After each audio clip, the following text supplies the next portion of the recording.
As humans, we're conditioned to overanalyze and overcomplicate tasks and scenarios in our minds. And it's kind of instinctual because at one point in history, that is what kept us alive. And that's probably what allowed us to even be born because our ancestors overanalyzed scenarios so that they wouldn't get killed and had that fear that kept them alive. But in today's day, there is no real threat to your life on a daily basis. So instead, our minds go straight to the things that are closest to that threat. And we love to begin to overanalyze and overthink these situations when there is no true harm to us. Our brains love to create that fear, create that if this doesn't happen, it's going to ruin my life.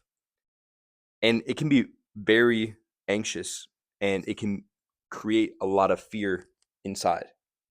And that's all right. But understand that all humans have this. And the best way to deal with it is not to ignore it, is not to think that you're different and that you shouldn't be feeling this. It's to understand why it occurs and then use that overthinking to overthink yourself out of it. I know that seems like what are you talking about? But just give me a second.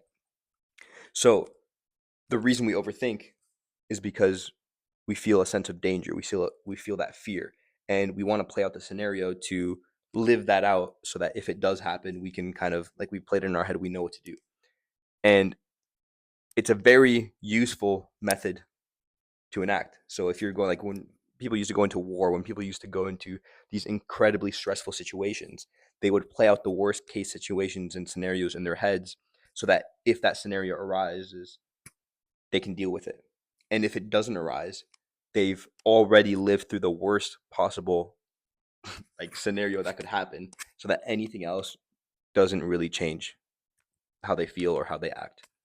So when you understand it that way, instead of it being something that causes you stress and anxiety, let it be something that provides you comfort because you've thought about the least likely, most threatening scenario. And how much will that really affect your life? How much will it really hurt or create that stress for you? And sometimes it might be a lot, but it might be a very acute sense. So, like, for example, if you're going to give a presentation in front of, I don't know, let's say 200 people, and you're preparing the night before, and you can't go to sleep because you keep having dreams or thinking about, what if I embarrass myself on stage? What if I do this? I'm just trying to think of like a relatable scenario. Think through those and then really try to live through it. Because when you think of it, okay, let's say I mess up my speech.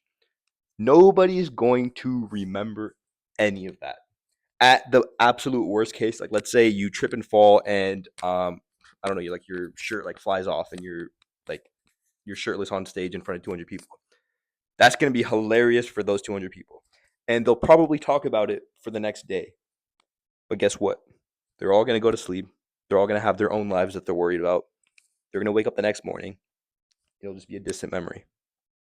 So I know this is a I know this is a very applicable example, but just when you have these senses of I'm stressed and I'm overthinking this scenario, really just let your creativity and imagination take it to the very extreme. Because oftentimes we'll find that we cause higher spikes in cortisol for ourselves and create more stress for ourselves than realistically possible. Because people don't really care about you. Like they really don't. They care about me. They care about themselves. They think me, me, me. They don't think, oh, look at this guy. Look at what they're doing. Look what they're not doing.